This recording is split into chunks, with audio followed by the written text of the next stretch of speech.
Le garçon timide, qui a fait taire les insultes, les brutes, ne savait pas qu'il était champion national de jiu-jitsu. Jean Dupont baissa le regard en marchant dans les couloirs du lycée technique Saint-Michel. À 15 ans, être le nouveau garçon était de nouveau épuisant. Son père, cadre d'une multinationale, avait été muté dans cette ville il y a à peine 3 semaines, et Jean détestait déjà chaque centimètre de cet endroit. Le bâtiment, avec ses murs jaunâtres et l'écusson usé à l'entrée principale, semblait aussi hostile que ses nouveaux camarades. Avec son mètre 65, sa constitution mince et ses énormes lunettes qui grossissaient ses yeux marrons, Jean savait qu'il projetait l'image parfaite d'une proie facile. Cela, ajouté à son accent légèrement différent pour avoir vécu dans plusieurs régions du pays, faisait de lui la cible parfaite pour les prédateurs sociaux qui ne manquaient jamais dans aucun lycée. Jean soupira en ouvrant son casier. À l'intérieur, il gardait soigneusement sous ses livres la seule chose qui lui importait vraiment, une médaille d'or du championnat national junior de Jiu-Jitsu. Personne à Saint-Michel ne connaissait son secret. Personne ne savait que le garçon maigre aux grandes lunettes s'entraînait intensivement depuis 8 ans, que son corps apparemment fragile cachait des muscles définis et une technique impeccable, ni qu'il avait vaincu des adversaires qui le dépassaient en taille lors de compétitions nationales. Et Jean préférait qu'il en reste ainsi. « Hé, toi, le nouveau !» La voix résonna dans le couloir comme un coup de fouet. Jean ferma les yeux une seconde, compta jusqu'à 3 et se tourna lentement. Il connaissait déjà cette voix. Elle appartenait à Pierre Martin, la terreur de 2e année. Grand, corpulent, avec les cheveux rasés sur les côtés et un sourire moqueur permanent, Pierre semblait être né pour rendre la vie des autres misérable. À ses côtés, comme toujours, se trouvaient ses inséparables acolytes. Jacques, le maigre Lemaire, un garçon mince mais musclé avec une cicatrice au-dessus du sourcil gauche, et Thomas Garnier, un garçon robuste qui portait toujours une casquette de baseball à l'envers. « Que veux-tu, Pierre ?» demanda Jean gardant une voix neutre, sans inflexion qui pourrait être interprétée comme un défi ou de la peur. Nous étions en train de discuter. Pierre s'approcha, envahissant délibérément son espace personnel. « Qu'es-tu exactement? Un intello, une tapette ou les deux ?» Le maigre et Thomas rirent comme s'ils venaient d'entendre la blague la plus ingénieuse du monde. Plusieurs élèves qui passaient par là ralentirent le pas, anticipant le spectacle, mais personne n'intervint. Personne n'intervenait jamais. Jean serra la mâchoire mais garda les épaules relâchées. Son maître de jiu-jitsu disait toujours « La vraie force est de savoir quand ne pas l'utiliser. » Et ce n'était pas le moment. « J'ai cours », dit-il simplement, fermant son casier. Il essaya de passer à côté d'eux, mais Pierre tendit un bras, lui bloquant le passage. « Je n'ai pas fini avec toi, Dupont. » Jean sentit la colère commencer à bouillonner en lui. Il aurait pu prendre ce bras, appliquer une clé simple et avoir Pierre suppliant par terre en moins de 3 secondes. Mais il respira profondément et attendit. « Qu'est-ce que tu as dans le sac à dos ?»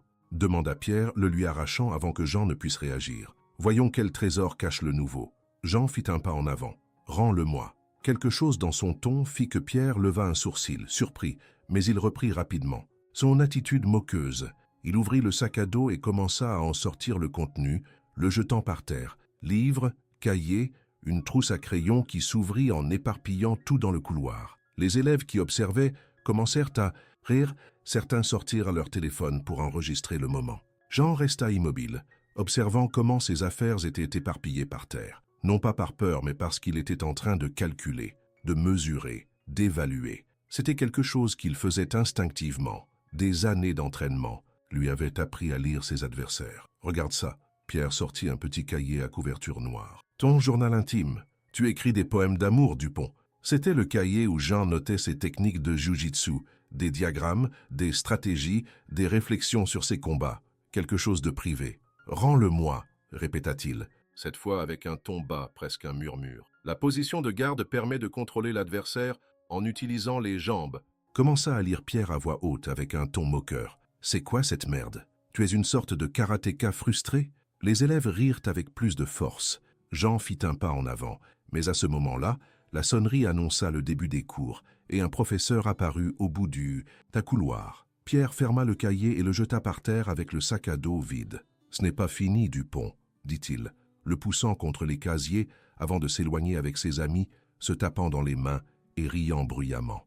Jean ramassa ses affaires en silence, ignorant les regards de pitié de certains et les sourires moqueurs des autres. Il avait supporté des choses similaires dans d'autres écoles, mais quelque chose était en train de changer en lui. Il lui était de plus en plus difficile de se contenir, Peut-être qu'il est temps d'arrêter de me cacher, pensa-t-il en ramassant le dernier crayon par terre.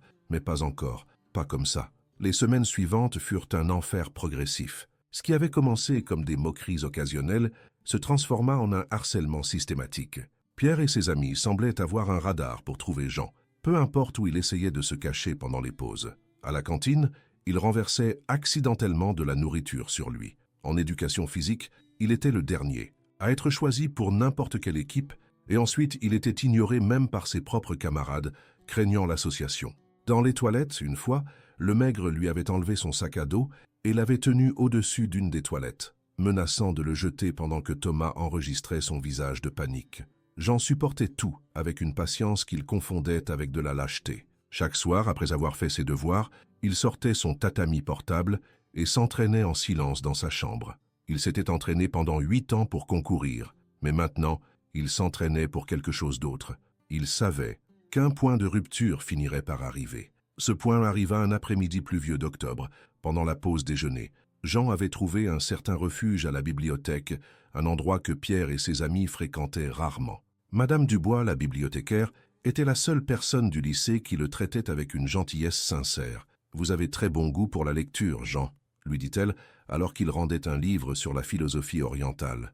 Peu de garçons de votre âge s'intéressent à ces sujets. Jean haussa les épaules, mais sourit légèrement. Ces petits moments de normalité étaient ce qui le maintenait à flot. Quand il sortit de la bibliothèque, le couloir était désert. La plupart des élèves seraient à la cantine ou dans la cour couverte à cause de la pluie. Il décida d'en profiter pour aller aux toilettes avant son prochain cours. Ce fut une erreur. À peine entré, il sut que quelque chose n'allait pas. Pierre était appuyé contre les lavabos, tandis que le maigre et Thomas bloquaient la porte. Il l'attendait. « Tiens, tiens, dit Pierre se redressant. Regardez qui a décidé de nous honorer de sa présence. Le ninja secret. » Jean se raidit. Ils avaient encore fouillé dans ses affaires. « Tu sais ce qui m'énerve le plus chez toi, Dupont ?» continua Pierre, s'approchant lentement. « C'est que tu te crois meilleur que nous. Je t'ai vu, avec tes regards de supériorité, comme si tu étais au-dessus de tout ça. »« Je ne sais pas de quoi tu parles, » répondit Jean, évaluant ses options. L'espace était réduit, mais cela pourrait jouer en sa faveur si les choses tournaient de mal. « L'autre jour, nous avons trouvé quelque chose d'intéressant sur Internet, » intervint le maigre, souriant malicieusement. « Nous avons cherché ton nom par curiosité et devine ce qui est apparu. » Jean sentit son sang se glacer. Il savait exactement ce qu'ils avaient à trouver. « Jean Dupont est couronné champion national junior de Jiu-Jitsu, » récita Pierre, feignant de lire un titre, avec une jolie photo de toi recevant une médaille. C'est curieux, non? Le même maigrichon qui ne dit pas un mot quand on jette ses livres par terre se révèle être un petit champion d'arts martiaux. Jean resta silencieux, mais son esprit travaillait à toute vitesse. Il n'avait plus de sens de continuer à le cacher. « Pourquoi ne nous as-tu pas montré tes compétences, champion ?» se moqua Thomas, avançant d'un pas. « Ou est-ce que tu sais seulement te battre dans des compétitions truquées? »« Je ne veux pas d'ennui, » dit Jean avec une voix calme mais ferme. « Laissez-moi passer. » Les trois rirent comme s'il avait raconté la meilleure blague du monde. « Vous avez entendu ça? Je ne veux pas d'ennui. » Pierre imita sa voix, la faisant sonner aiguë et tremblante. « Eh bien, devine quoi? Tu en casses déjà. Et maintenant, je veux voir si tu es assez courageux pour utiliser tes petits trucs de kung-fu contre quelqu'un qui n'est pas dans un tournoi. » Jeanne soupira profondément. Il avait essayé d'éviter ce moment par tous les moyens, mais c'était déjà inévitable. « Le jiu-jitsu n'est pas du kung-fu, » dit-il, laissant tomber son sac à dos par terre. « Et pour la dernière fois, laissez-moi passer. »« Ou quoi ?» défia Pierre, le poussant avec les deux mains. Le temps sembla ralentir pour Jean. Il vit la poussée venir, remarqua la posture déséquilibrée de Pierre, l'excès de force qu'il mettait dans le geste, la superbe dans ses yeux qui indiquait qu'il ne s'attendait pas à de la résistance. En moins d'une seconde, il avait calculé 3 façons différentes de le neutraliser. Il opta pour la plus simple. Quand les mains de Pierre entrèrent en contact avec sa poitrine, Jean tourna légèrement le corps, prit un des poignets avec une précision chirurgicale et utilisa l'élan propre de Pierre pour le déséquilibrer. Une seconde plus tard, la brute se retrouva avec le visage contre le mur, son bras tordu dans un angle inconfortable, mais pas douloureux, encore. « Mais qu'est-ce que… » commença à dire le maigre, avançant avec les poings en l'air. Jean augmenta légèrement la pression sur le bras de Pierre, qui laissa échapper un gémissement. « Ne bougez pas, » ordonna Jean, avec une voix qu'aucun d'eux ne lui avait entendue auparavant. Il ne criait pas, mais il y avait une autorité naturelle qui les paralysa. Un pas de plus et je lui disloque l'épaule. Le maigre et Thomas s'arrêtèrent, se regardant confus. Ce n'était pas la réaction qu'ils attendaient du timide Jean. Dupont. Lâche-moi, fils de pute, grogna Pierre, essayant de se libérer, mais chaque mouvement ne faisait qu'augmenter l'efficacité de la clé. Écoutez-moi bien, parce que je ne le dirai qu'une fois, continua Jean, maintenant la pression exacte sur le bras de Pierre. Je supporte vos conneries depuis des semaines, parce que je ne voulais pas d'ennui. Pas parce que j'ai peur de vous, mais parce que je sais parfaitement ce que je peux vous faire si je m'y mets. Le silence dans les toilettes était absolu, interrompu seulement par la respiration agitée de Pierre. À partir de maintenant, vous allez me laisser tranquille, moi et tout autre élève que vous avez harcelé. Si j'apprends que vous continuez à harceler quelqu'un, je devrais vous montrer vraiment ce que j'ai appris en 8 ans d'entraînement. Et croyez-moi à ça, il augmenta légèrement la pression, faisant que Pierre laissa échapper un autre gémissement. Ce n'est que l'échauffement. Jean lâcha Pierre avec une légère poussée, l'envoyant contre ses amis, qui le retinrent avant qu'il ne tombe par terre. La brute se frotta l'épaule, regardant Jean avec un mélange de rage, de surprise et pour la première fois de respect. « Tu es mort, Dupont !» menaça-t-il, mais sa voix manquait de la conviction habituelle. Jean ramassa son sac à dos calmement, sans quitter les yeux d'eux. « Il y a une différence fondamentale entre toi et moi, Pierre, » dit-il mettant son sac à dos sur son épaule. « Je n'ai pas besoin d'humilier les autres pour me sentir fort. Et si tu recommences avec moi ou avec quelqu'un d'autre, je t'enseignerai exactement ce que cela signifie. » Jean sortit des toilettes laissant les 3 brutes perplexes. En fermant la porte derrière lui, il remarqua que ses mains tremblaient légèrement, non pas par peur mais par la décharge d'adrénaline. Pour la première fois depuis des semaines, il marcha dans le couloir la tête haute. Ce que Jean ne savait pas, c'est que quelqu'un avait tout vu. Léa Moreau, une fille de sa classe de littérature, passait dans le couloir et à travers la porte entr'ouverte, avait assisté à toute la scène et elle avait son téléphone à la main. La vidéo devint virale dans tout le lycée en quelques heures. Quand Jean arriva chez lui cet après-midi-là, il était déjà une petite célébrité à Saint-Michel. Son téléphone, qui restait habituellement silencieux, commença à recevoir des notifications constamment. Demandes d'amis, messages, de camarades qui ne lui avaient jamais adressé la parole, même certains applaudissant son courage. « Est-ce vraiment ce que je voulais ?» se demanda-t-il en regardant son téléphone. Non, ce ne l'était pas. Il n'avait jamais cherché l'attention ni la popularité. Il voulait seulement qu'on le laisse tranquille. Le jour suivant, l'ambiance au lycée avait radicalement changé. Quand Jean entra, les élèves le regardaient avec un mélange d'étonnement, de curiosité et dans certains cas de crainte. Les chuchotements le suivaient partout où il passait. C'est lui qui a remis Pierre à sa place. Ils disent qu'il est ceinture noire ou quelque chose comme ça. J'ai entendu dire qu'il a gagné des compétitions nationales. Jean essaya d'ignorer les commentaires et se dirigea directement vers son casier. À sa surprise, Pierre et ses amis étaient là, mais pas avec leur attitude habituelle de brute territoriale. Ils semblèrent mal à l'aise, et quand Jean s'approcha, le couloir se tut, tous dans l'attente. « Dupont, » dit Pierre avec un ton neutre, « il faut qu'on parle. » Jean hocha légèrement la tête, préparé à tout. Mais ce qui se passa ensuite le prit complètement au dépourvu. Ce qui s'est passé hier, Pierre s'éclaircit la gorge, luttant clairement avec les mots. « Je veux que tu saches qu'il n'y aura pas de représailles. » C'était juste.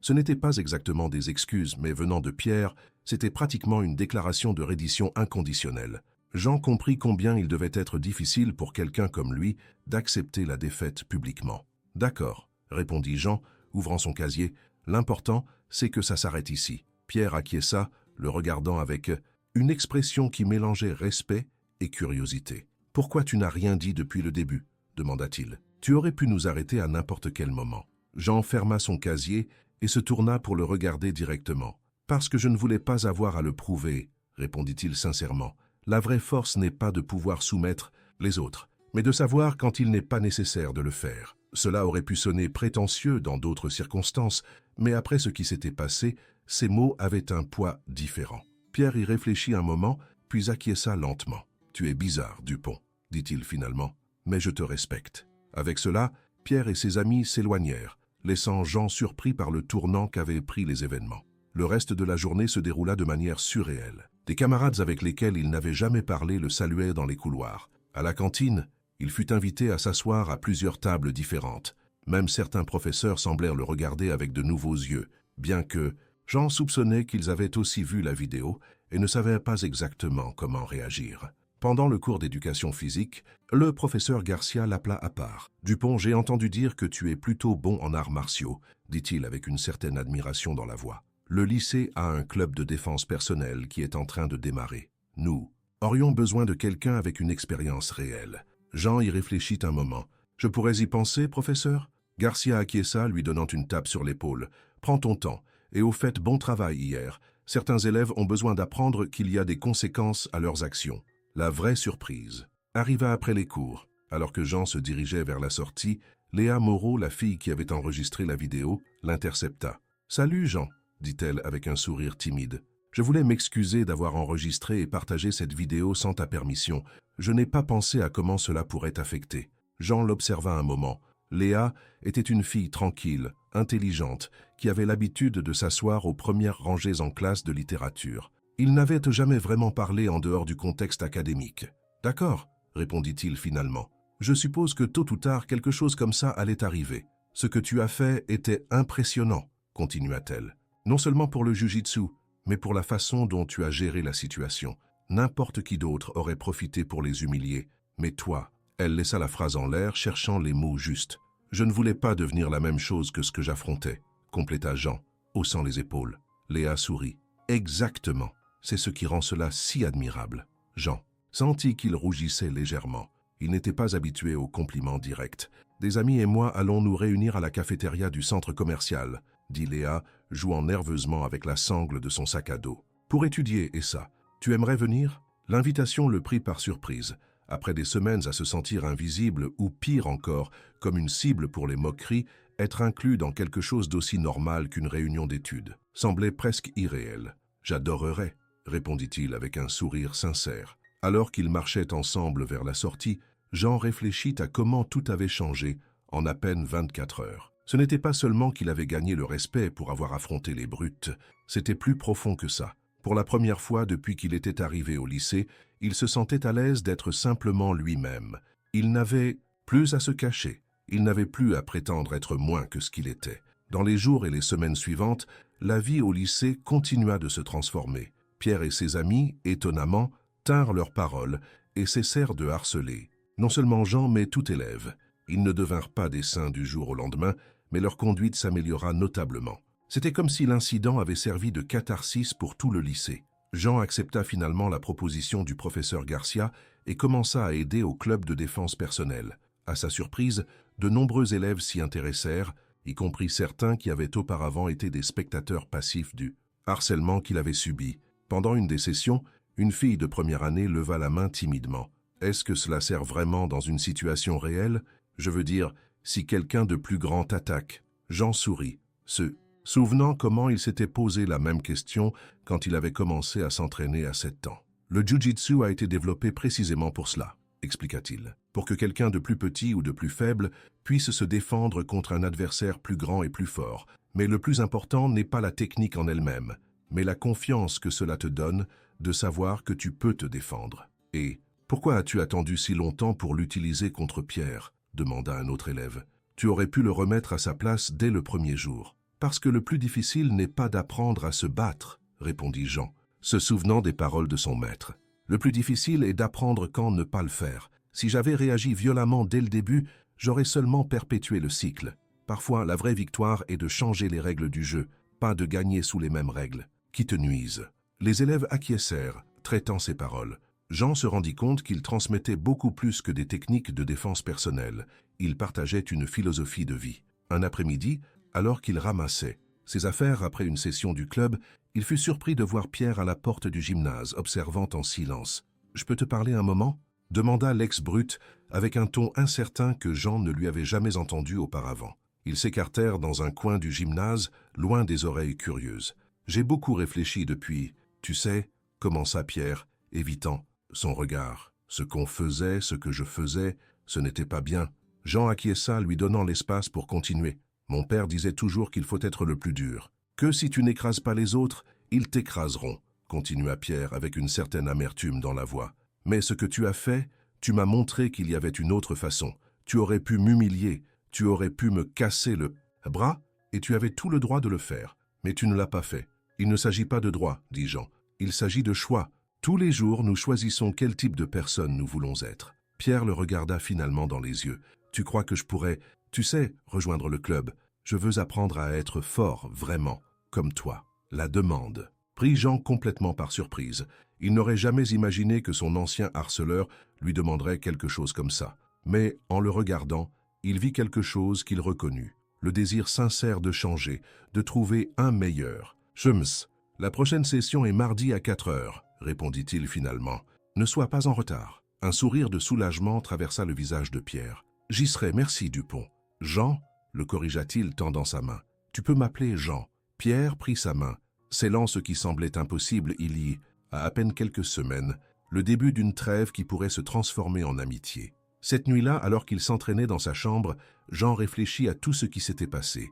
Il était arrivé au lycée Saint-Michel se sentant vulnérable, essayant de passer inaperçu, se cachant derrière une façade qui ne représentait pas qui il était vraiment.